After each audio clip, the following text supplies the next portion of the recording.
కొమరంభీం జిల్లా ఆసిఫాబాద్ కేంద్రానికి కేవలం 3 కిలోమీటర్ల దూరంలో ఉన్న గుండి గ్రామ ప్రజలు రోడ్డు సౌకర్యం లేక తీవ్ర ఇబ్బందులు ఎదుర్కొంటున్నారు. పంట పొలాలకు వెళ్లాలన్నా, ఆసిఫాబాద్ చేరుకోవాలన్నా పెద్దవాగు దాటాల్సి వస్తుందని, రోడ్డు మార్గం గుండా వెళ్తే 30 కిలోమీటర్ల తిరగాల్సి వస్తుందని గ్రామస్తులు తెలిపారు.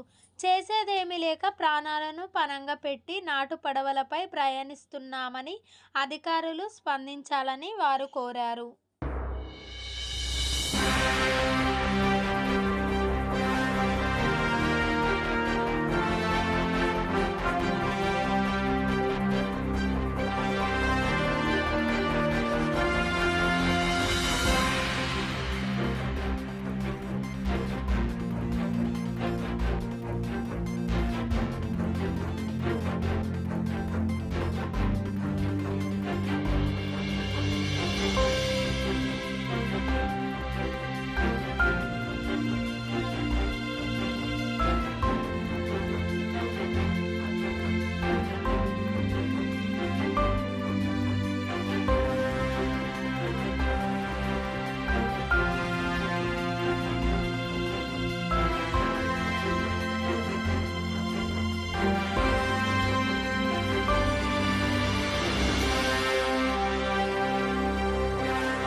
నా పేరు సురేష్. మాది కొమరంభీం జిల్లా. మా ఊరు గుండి, అంటే జిల్లాకు 3 కిలోమీటర్లు మా ఊరు నుంచి వెళ్ళి ఆసిఫాబాద్ చూస్తే మాకు కళ్ళకు కనిపిస్తుంది. దూరమేం కాదు, లైట్లు కనిపిస్తాయి, ఉన్న బిల్డింగ్లు కనిపిస్తాయి. కానీ మేము రావాలంటే అట్ట తిరిగి 30 కిలోమీటర్లు తిరిగి రావాలి. పోను 100 పెట్టేస్తోమత లేక మేము మా విలేజ్ నుంచి వెళ్ళి ఆసిఫాబాద్ రావడం కోసం నాటు పడవల పైన ప్రయాణం చేస్తాం. నాటు పడవలని అంటే థర్మాకోల్ షీట్స్ తో చేసినది, అంటే అంత సేఫ్ కాదు, మన బోటింగ్ కాదు. మాకు ప్రతి ఏ అవసరం ఉన్నా కూడా మేము ఆసిఫాబాద్ రావాలి కనుక మాకున్న సిచ్యువేషన్లలో మేము ఆడికి వెళ్ళాలి అంటే మా ప్రాణాలు అరచేతిలో పెట్టుకుని పోయినట్టే. అక్కడ ఎలాంటి ప్రమాదం జరుగుతుందో తెలియదు. వర్షాకాలంలోనే కాలేజీలు స్టార్ట్ అవుతాయి.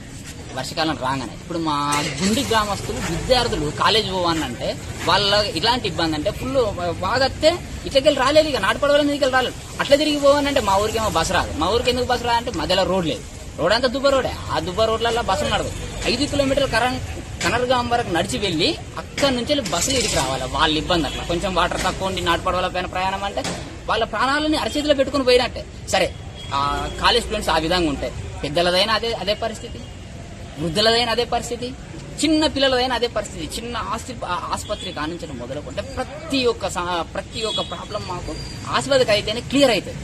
కానీ మేము రావాలంటే మాత్రము మా సిచ్యువేషన్ ఇది. అది నేను 5వ తరగతిలో ఉన్నప్పుడు స్టార్ట్ చేసిన బ్రిడ్జి, ఇప్పటికి అదే బ్రిడ్జ్ అయిపోయింది. అది ఫీజు కూడా అయిపోయింది. అలాంటి సిచ్యువేషన్. ప్రభుత్వాలు మారుతాయి, అందరూ మారుతుంటారు, కానీ మా తలరాతలు, మా గుండె యొక్క ప్రజల తలరాతలు మాత్రం మారట్లేదు.